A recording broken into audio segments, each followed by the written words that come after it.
Assalamualaikum warahmatullahi wabarakatuh. Selamat sore Bapak atau Ibu yang kami hormati serta rekan-rekan sekalian. Perkenalkan, saya Amalia Farika dengan NIM 021 sebagai pembuka dalam presentasi ini. Dan rekan kami yaitu Selvia Salsabila Firdaus dengan NIM 012, Jessica Fitri Nurhaliza dengan NIM 038, dan Ermita Dian Maharani dengan NIM 046. Perkenalkanlah kami mempresentasikan karya penulisan ilmiah kami yang berjudul Implementasi Restoratif Justice dalam Sistem Peradilan Pidana Anak di Indonesia berdasarkan Undang-Undang Nomor 11 Tahun 2012 tentang Sistem Peradilan Pidana Anak. Bayangkan seorang anak berusia 14 tahun masih duduk di bangku SMP harus menjalani proses persidangan layaknya kriminal dewasa. Duduk di kursi terdakwa, di penjara, dan menyandang stigma seumur hidup. Apakah ini benar-benar keadilan? Itulah pertanyaan mendasar yang mendorong lahirnya paradigma baru dalam hukum pidana anak, restoratif justice atau keadilan restoratif. Anak yang berhadapan dengan hukum merupakan kelompok yang rentan secara psikologis maupun emosional. Kondisi mereka yang belum matang sebagaimana orang dewasa menjadi alasan kuat mengapa penanganan perkara pidana anak tidak bisa disamakan dengan perkara pidana orang dewasa. Secara konstitusional, Pasal 28B ayat 2 UUD NRI 1945 menjamin hak setiap anak untuk tumbuh, berkembang, dan terlindungi dari segala bentuk kekerasan.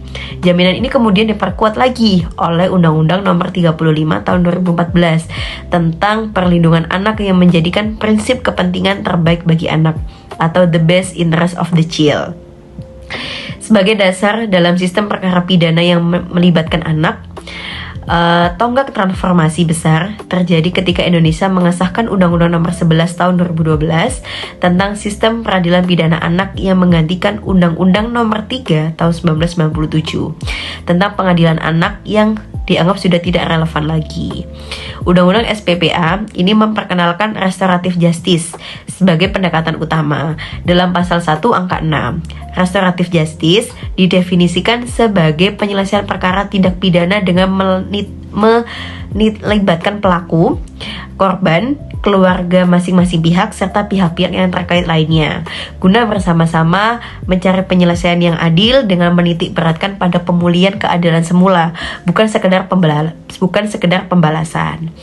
Wujud nyata dari pendekatan ini adalah mekanisme diversi, pengalian penyelesaian perkara anak dari jalur peradilan formal ke jalur musyawarah.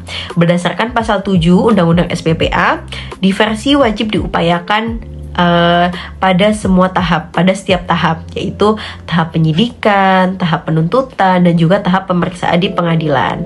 Namun seindah apapun norma yang tertulis, tantangannya implementasinya di lapangan masih sangat nyata.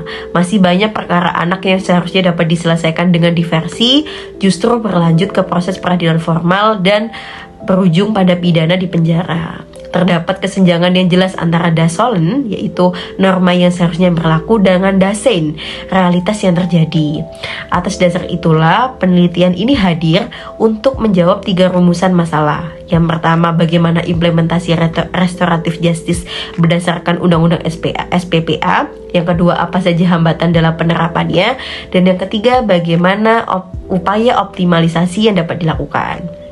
Adapun penelitian ini menggunakan metode hukum normatif dengan pendekatan pada perundang-undangan, pendekatan pada konseptual, dan juga pendekatan pada kasus. Untuk pembahasan yang lebih lanjut, saya persilahkan kepada rekan saya. Terima kasih. Rekan kami, Ermita Dian Maharani, akan memaparkan bagaimana implementasi restoratif justice berjalan dalam praktik, serta hambatan-hambatan apa saja yang dihadapi. Kepada Ermita Dian Maharani, kami persilahkan. Baik, terima kasih kepada teman saya Amalia Farika. Oke, teman-teman yang sangat kami cintai, sekarang kita beralih ke topik yang kedua, yakni implementasi RJ dalam UU SPPA dan hambatan dalam penerapannya. Pada implementasinya memiliki 2 jalur utama. UU SPPAA mengoperasionalisasikan restoratif justice melalui 2 jalur utama, Yang pertama, yakni mekanisme diversi. Nah, diversi itu sendiri adalah pengalihan perkara anak dari proses peradilan formal ke proses di luar peradilan.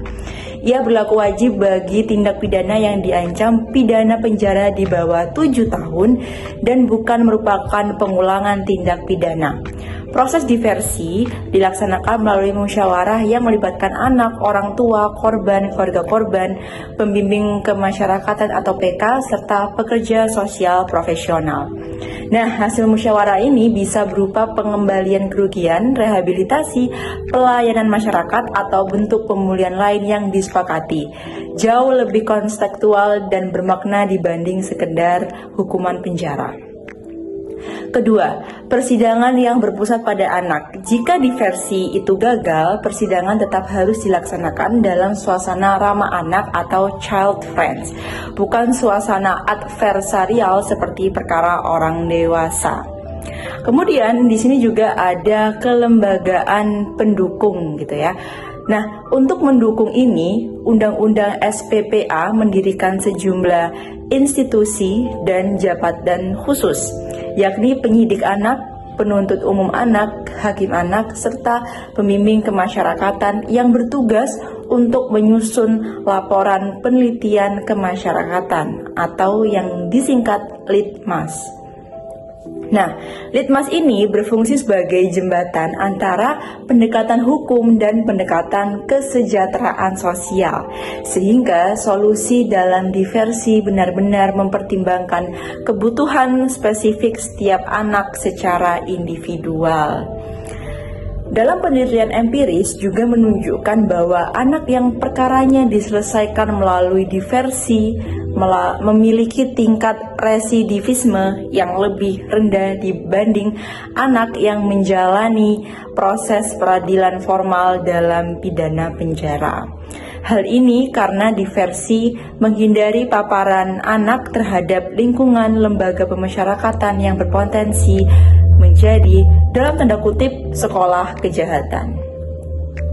Nah, dibalik banyaknya jalur dari 2 jalur utama yang sudah saya sebutkan di atas, sekarang kita akan beralih kepada hambatan dari penerapan 2 jalur utama ini, gitu ya. Implementasi di lapangan masih menghadapi hambatan serius yang bersifat multidimensional. Nah, kelompok kami mengidentifikasi 3 dimensi hambatan utama, yakni yang pertama, hambatan normatif. Pada pasal 7 ayat 2 UU SPPA membatasi syarat diversi hanya untuk tindak pidana dengan ancaman di bawah 7 tahun dan bukan pengulangan. Ketentuan ini dinilai terlalu kaku. Anak yang terlibat tindak pidana lebih berat pun sejatinya tetap memerlukan penanganan yang mempertimbangkan kondisi psikologisnya. Selain itu, belum ada standar operasional prosedural yang seragam di seluruh wilayah, sehingga praktik diversi berbeda-beda antar daerah dan berpotensi menimbulkan ketidakpastian hukum. Kedua, hambatan struktural. Jumlah penyidik anak, penuntut umum anak, dan hakim anak yang tersertifikasi masih sangat amat terbatas, terutama di daerah terpencil. Ketersediaan pembimbing kemasyarakatan di Bapas pun tidak proporsional dengan jumlah perkara anak yang ada, sehingga laporan Litmas sering terlambat diselesaikan. Koordinasi antar lembaga dan kepolisian, kejaksaan, pengadilan Bapas, hingga dinas sosial juga belum berjalan sinergis, menyebabkan proses diversi menghambat secara administratif. Kemudian yang ketiga ada hambatan kultural. Orientasi punitif yang masih dominan di masyarakat menyulitkan tercapainya kesepakatan damai yang tulus. Banyak korban dan keluarganya menolak diversi karena menganggap pemindanaan formal adalah satu-satunya bentuk keadilan. Di sisi lain, stigma sosial terhadap anak pelaku tindak pidana menghambat proses reintegrasi sosial yang menjadi tujuan utama dari restoratif justice itu sendiri. Bahkan di kalangan aparat sendiri masih terdapat pemahaman keliru bahwa restoratif justice berarti membebaskan pelaku tanpa konsekuensi. Padahal justru sebaliknya, restoratif justice menuntut akuntabilitas yang lebih nyata, di mana pelaku harus langsung menghadapi dampak perbuatannya. untuk upaya-upaya optimalisasi dari hambatan ini, saya persilakan kepada rekan saya, Yesika, dengan NIM 038. Kepada saudara Yesika, dipersilahkan. Nah, Bapak Ibu sekalian, hambatan yang kompleks dan multidimensional itu tentu membutuhkan solusi yang juga komprehensif. Kami di sini mengidentifikasi 4 pilar optimalisasi yang saling melengkapi. Nah, masuk ke pilar pertama, yaitu penguatan kapasitas aparat. Pilar pertama adalah penguatan kapasitas sumber daya manusia aparat penegak hukumnya, yaitu mencakup pengembangan program pelatihan dan sertifikasi yang sistematis bagi penyidik anak, penuntut umum anak, dan hakim anak. Yaitu tidak hanya aspek hukum formal, tetapi juga psikologi perkembangan anak, kriminologi anak, dan prinsip-prinsip restoratif justice. Nah, perlu diketahui juga pelatihan ini perlu bersifat berkelanjutan, bukan sekedar satu kali dengan kurikulum terstruktur dan evaluasi kompetensi yang berkala. Lembaga pendidikan hukum di bawah Mahkamah Agung, Kejaksaan Agung, dan Polri perlu secara aktif mengintegrasikan modul restoratif justice ke dalam program pelatihan reguler mereka. Di sini tidak kalah penting adalah penambahan jumlah pembimbing kemasyarakatan di Bapas seluruh Indonesia, disertai juga peningkatan insentif yang memadai untuk menarik dan mempertahankan tenaga profesional yang berkualitas. Nah, selanjutnya kita masuk pada pilar kedua, yaitu penguatan koordinasi antar lembaga. Nah, pilar kedua ini adalah penguatan mekanisme koordinasi antar lembaga yang perlu dibangun sebuah platform untuk pertukaran informasi yang terintegrasi antara kepolisian, kejaksaan, pengadilan, Bapas, dan juga dinas sosial yang memungkinkan pemantauan perkembangan setiap perkara anak secara real time dan mencegah miskomunikasi. Nah, hal itu pembentukan pusat layanan terpadu untuk anak yang berhadapan dengan hukum di setiap kabupaten atau kota perlu dipercepat realisasinya. Selain itu, forum koordinasi rutin antar lembaga perlu dilembagakan secara formal sebagai instrumen koordinasi yang mengikat, yang bukan sekedar pertemuan seremonial. Selanjutnya kita masuk pada pilar ketiga, yaitu pada pengembangan regulasi teknis. Nah, pilar ketiga adalah penyempurnaan regulasi teknis yang lebih operasional dan perlu dirumuskan standar prosedur yang jelas mengenai tata cara pelaksanaan musyawarah diversi, termasuk hak dan kewajiban masing-masing pihak, batas waktu penyelesaian, serta standar kualitas kesepakatan, serta mekanisme pengawasan pelaksanaannya. Nah, regulasi teknis ini perlu disusun secara partisipasif juga, melibatkan masukan dari praktisi lapangan, akademisi, organisasi perlindungan anak, bahkan anak dan keluarga yang perlu mengalami proses diversi. Kenapa? Agar norma yang dihasilkan benar-benar relevan dengan kebutuhan yang nyata. Dan kajian terhadap kemungkinan perluasan cakupan perkara yang dapat diselesaikan melalui diversi juga perlu dilakukan secara serius dengan memperhatikan keseimbangan antara kepentingan anak, korban, dan masyarakat. Nah, masuk ke pilar keempat, yaitu adalah edukasi, hukum, dan pembangunan budaya restoratif. Yang dimaksud di sini adalah pembangunan budaya hukum masyarakat yang mendukung restoratif justice-nya. Program sosialisasi mengenai konsep restoratif justice, khususnya kepada orang tua, guru, tokoh agama, dan tokoh masyarakat perlu dirancang secara inklusif dan komunikatif. Dan media massa dan media sosial dapat didayagunakan sebagai sarana edukasi publik yang efektif dan berdaya jangkau luas. Nah, lebih jauh lagi, nilai-nilai restoratif justice itu perlu diintegrasikan ke dalam kurikulum pendidikan formal di semua jenjang, terutama dalam mata pelajaran pendidikan kewarganegaraan dan pendidikan agama. Sebagai investasi jangka panjang untuk membentuk generasi yang memiliki pemahaman keadilan yang lebih holistik. Nah, di sini peran LSM dan organisasi masyarakat sipil di bidang perlindungan anak juga perlu diperkuat dan didukung pemerintah. Mengingat peran strategis mereka, yaitu sebagai jembatan antara sistem formal dan komunitas. Nah, di sini saya tegaskan terakhir untuk pembahasan yang kami bahas sebelumnya, yaitu tadi Bapak Ibu sekalian, keempat pilar itu perlu merupakan satu kesatuan yang tidak dapat dipisahkan, dan penguatan kapasitas aparat tanpa perbaikan koordinasi tidak akan berdampak sistemik, dan penyempurnaan regulasi tanpa pembangunan budaya hukum hanya akan menghasilkan norma yang indah di atas kertas tetapi tidak bernyawa dalam praktik.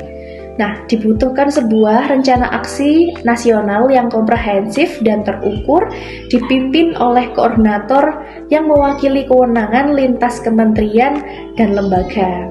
Nah, dengan demikian, restoratif justice tidak akan menjadi sekedar jargon hukum, tetapi benar-benar hadir sebagai solusi nyata bagi anak-anak yang berhadapan dengan hukum.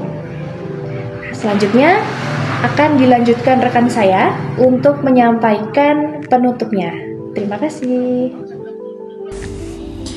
Terima kasih kepada rekan-rekan kami yang telah memaparkan upaya-upaya optimalisasi secara mendalam. Baik Bapak Ibu yang kami hormati, sebelum saya menyampaikan kesimpulan, izinkan saya sejenak merefleksikan kembali apa yang sesungguhnya sedang kita bicarakan hari ini. Kita berbicara tentang anak-anak, bukan pelaku kejahatan kelas kakap, bukan ancaman bagi stabilitas negara. Kita berbicara tentang anak-anak yang mungkin salah mengambil keputusan di usia yang belum matang, di tengah lingkungan yang mungkin tidak pernah memberikan mereka teladan yang benar, dalam kondisi yang mungkin tidak pernah kita bayangkan. Pertanyaannya kemudian menjadi sangat sederhana, namun juga sangat berat. Apa yang kita lakukan terhadap mereka? Apakah kita menghukum atau kita memulihkan? Jadi, kesimpulan pertama dari kajian kami adalah bahwa Undang-Undang Nomor 11 Tahun 2012 tentang Sistem Peradilan Pidana Anak telah memberikan landasan normatif yang komprehensif bagi penerapan restoratif justice di Indonesia. Melalui kewajiban upaya diversi di setiap tahap proses hukum seperti penyidikan, penuntutan, hingga pemeriksaan di pengadilan, serta pembentukan institusi-institusi khusus seperti penyidik anak, hakim anak, dan pembimbing kemasyarakatan, Indonesia telah menunjukkan komitmen yang serius untuk bergeser dari paradigma retributif menuju paradigma restoratif. Kerangka normatif ini telah selaras dengan standar internasional, mulai dari Konvensi Hak Anak PBB yang telah diratifikasi melalui Keputusan Presiden Nomor 36 Tahun 1990 hingga Beijing Rules 1985, yang menekankan bahwa tujuan utama peradilan anak adalah kesejahteraan bagi anak itu sendiri. Secara konseptual, fondasi hukum kita sudah kuat. Ini adalah modal besar yang tidak boleh kita sia-siakan. Namun demikian, kesimpulan yang kedua, kami menegaskan bahwa implementasi restoratif justice dalam praktik masih dihadapkan pada hambatan yang bersifat multidimensional. Hambatan normatif berupa celah pengaturan dan ketidakseragaman prosedur diversi antar daerah. Hambatan struktural berupa keterbatasan kapasitas aparat yang tersertifikasi dan lemahnya koordinasi antar lembaga.